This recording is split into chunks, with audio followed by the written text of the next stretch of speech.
programa Ceará, Nossa História, Nossa Gente, está recebendo hoje com muito prazer a doutora Beatriz Helena Nogueira Diógenes.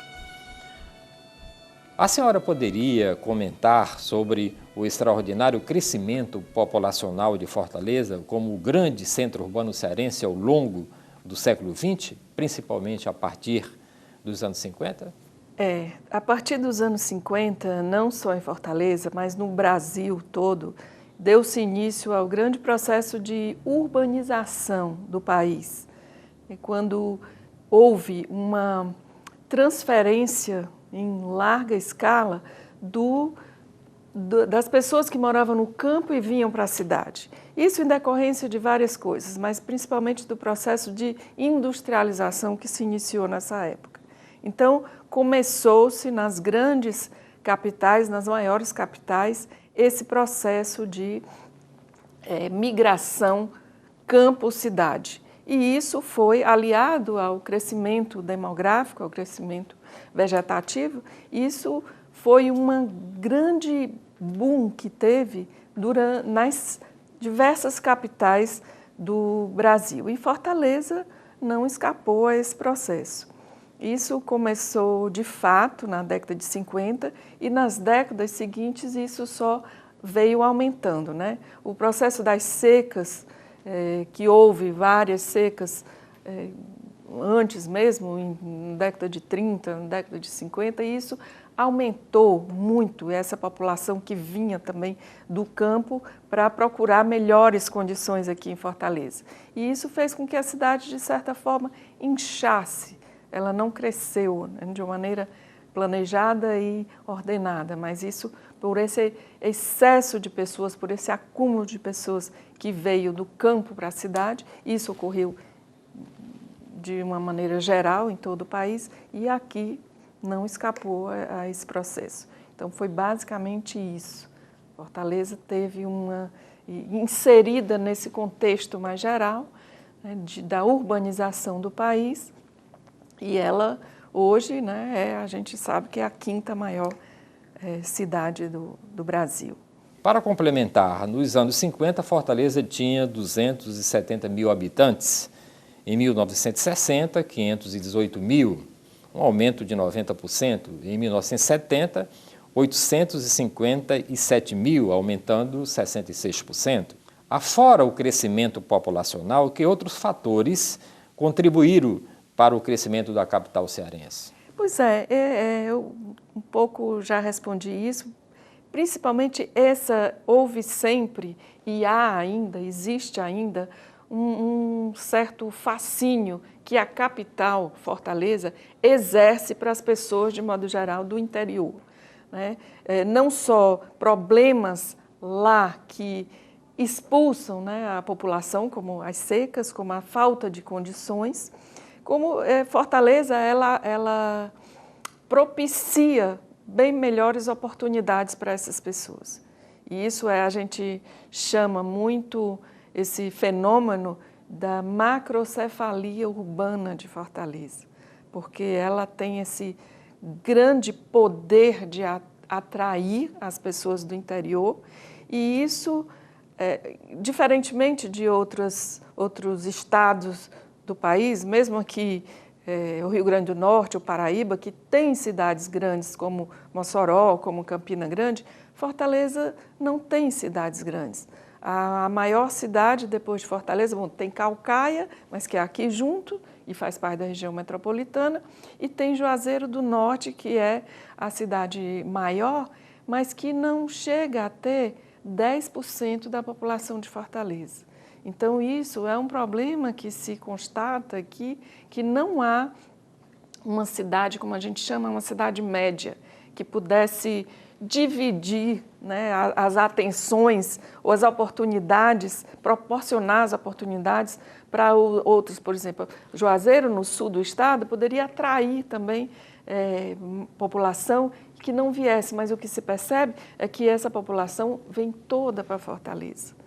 A gente, vendo as estatísticas, vendo os índices, a gente vê essa disparidade enorme de Fortaleza com relação ao estado, né, da população e dos meios que ela possui, né? Fortaleza em relação ao Estado e Fortaleza em relação mesmo à região metropolitana.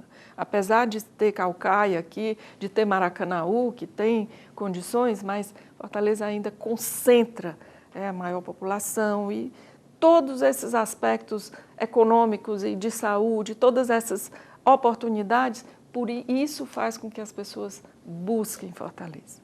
E isso nem sempre é bom, a gente sabe que isso não é bom.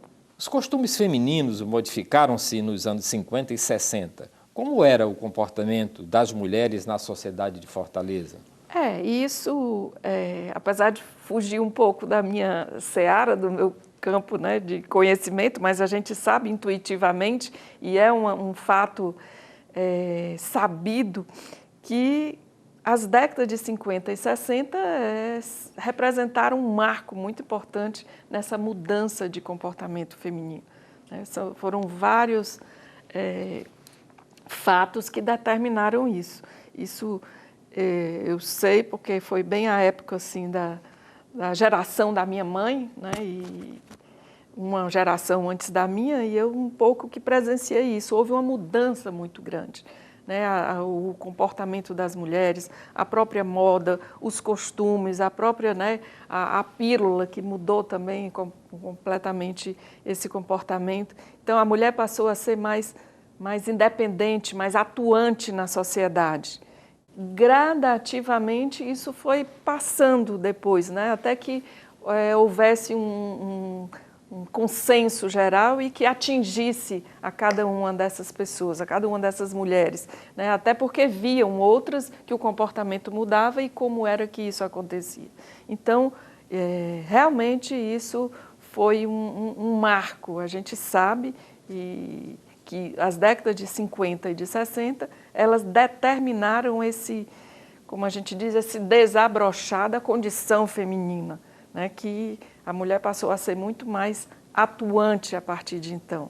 Isso marcou muito a sociedade como um todo, né? Os próprios homens também mudaram em função disso, né? A moda era a minissaia que apareceu, era os costumes que se espelhavam no exterior e que chegavam até aqui, então passava-se a adotar esses costumes. Então, a partir daí houve uma mudança grande nessa situação da mulher a partir de então.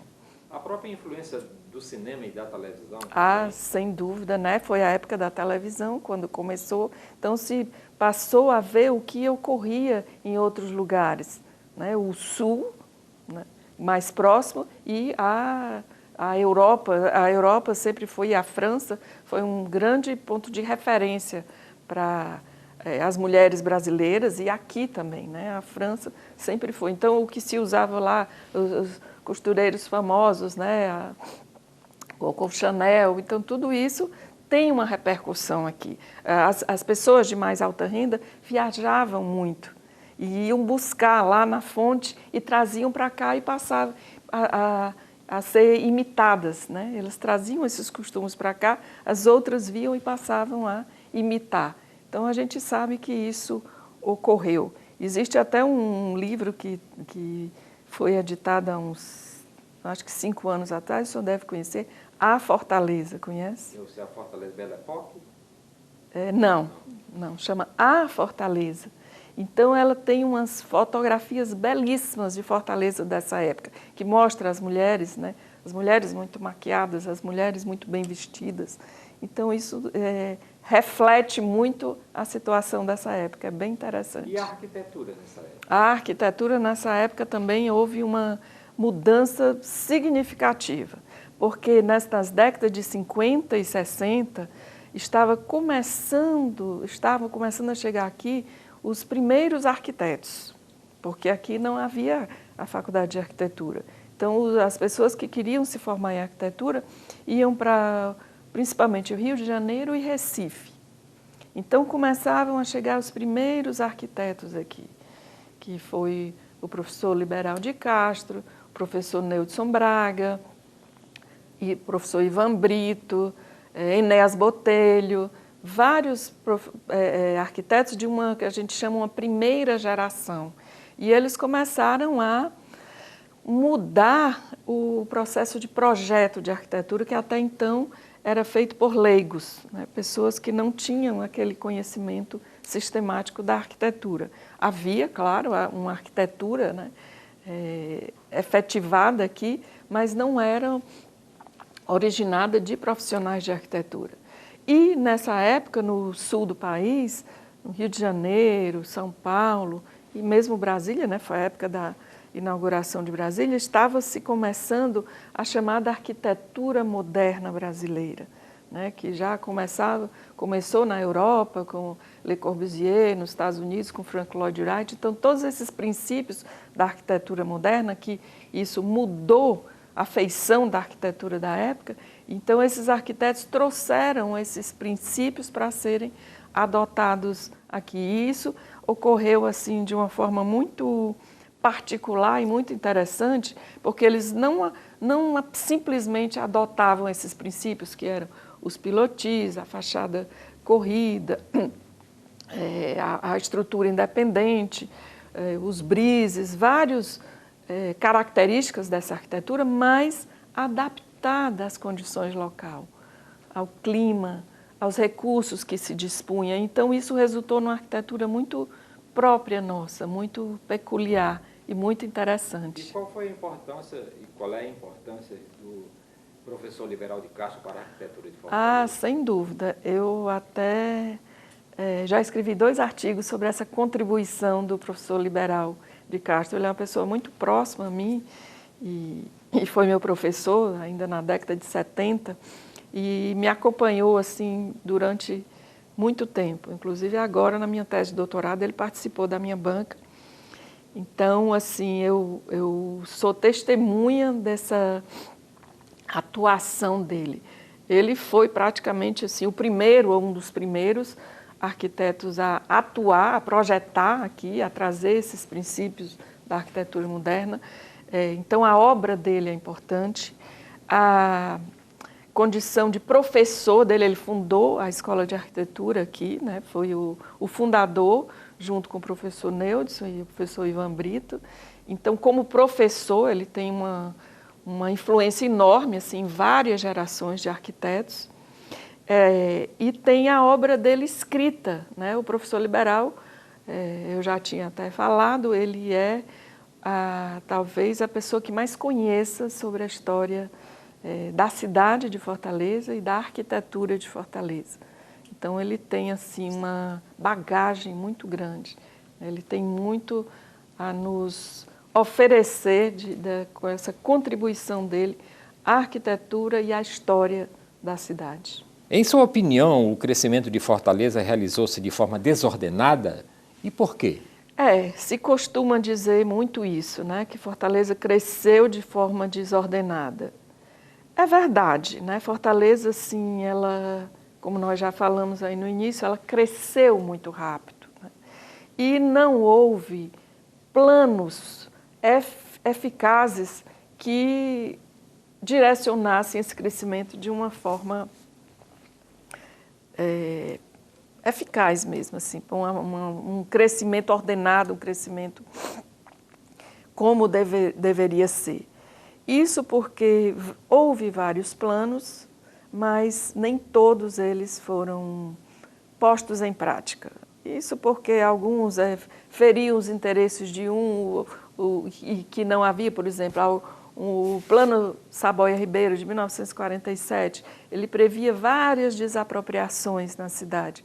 E isso ia de encontro aos interesses de proprietários de terra, coisas assim, então não foi.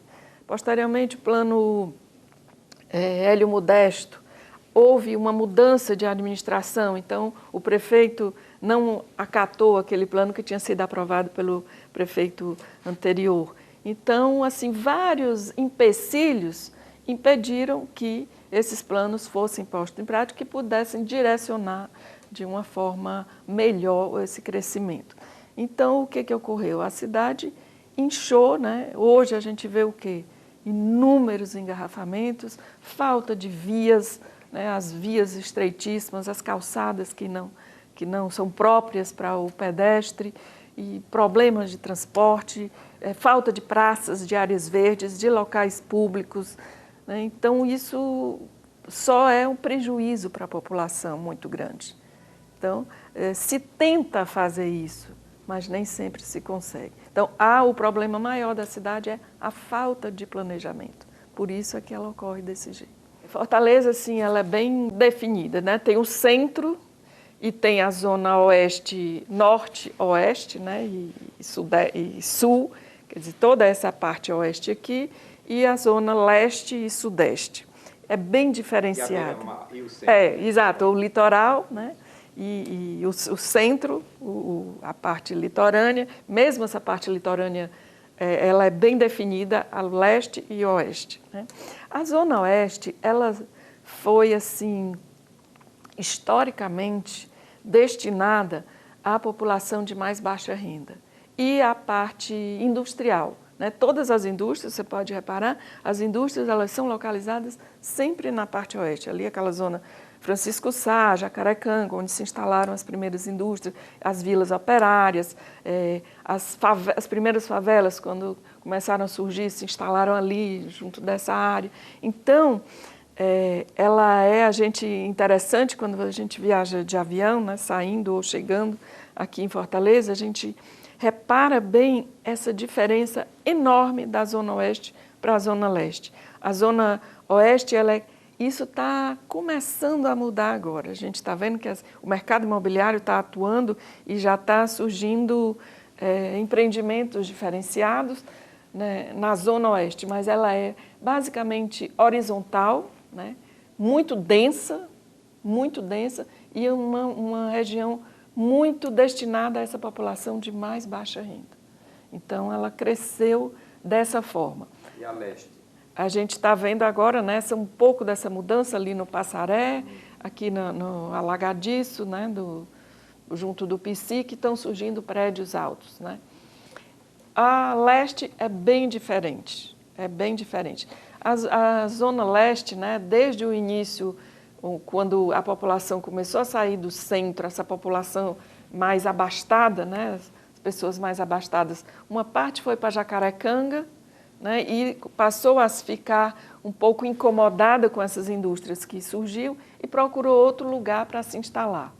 E esse lugar se mostrou ser o mais favorável ali, começava ali que a gente chamava-se Outeiro, que era ali onde o Colégio Militar hoje, e onde ali nasce a Avenida Santos Dumont, na praça ali do Colégio da Imaculada, e passa pelo Colégio Militar, e ali começou a surgir um novo bairro, o bairro dessa classe social mais abastada, que era a Aldeota, né? A Aldeota, ela começou assim.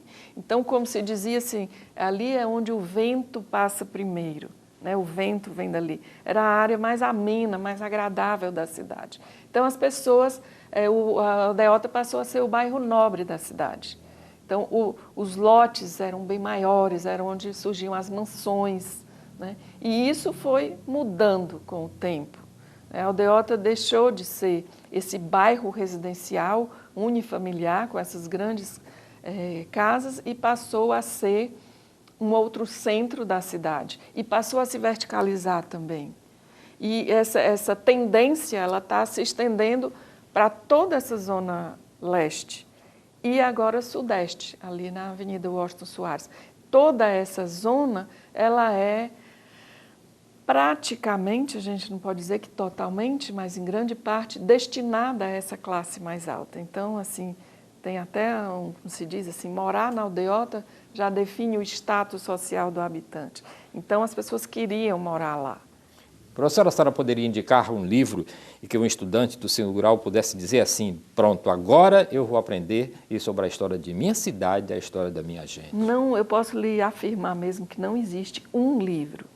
Não existe um livro.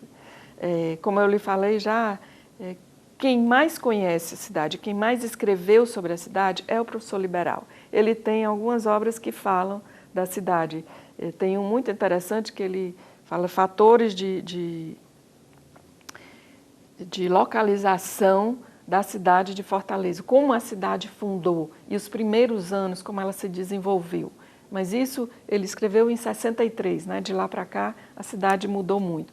Ele tem outra publicação também muito interessante, até uma publicação na época do prefeito Lúcio Alcântara, que ele fala também dos diversos planos para a cidade, como é que a cidade se desenvolveu a partir desses planos. Mas o que atualmente, de lá para cá, assim, não há um livro, texto que se diga, não, esse livro mostra o desenvolvimento da cidade.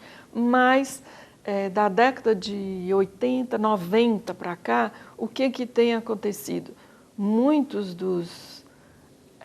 principalmente arquitetos, alguns historiadores, geógrafos também, na geografia, têm desenvolvido estudos, teses, né, dissertações e teses que tratam da cidade. Então, para se conhecer Fortaleza, ou essa evolução da cidade, como a cidade cresceu, como a cidade se desenvolveu, é preciso fazer uma pesquisa bem complexa e bem árdua, de procurar nesses diversos estudos o que se sabe, como a cidade se desenvolveu a partir de diversos aspectos, né? Os aspectos econômicos, os aspectos físicos, os aspectos históricos mesmo. Então, posso lhe dizer que não há um livro, mas há várias fontes de pesquisa. Eu conversei aqui com a professora Beatriz Helena Nogueira Diógenes e para o programa Ceará, Nossa História, Nossa Gente, muitíssimo obrigado aqui pela sua participação. Obrigada também. Prazer.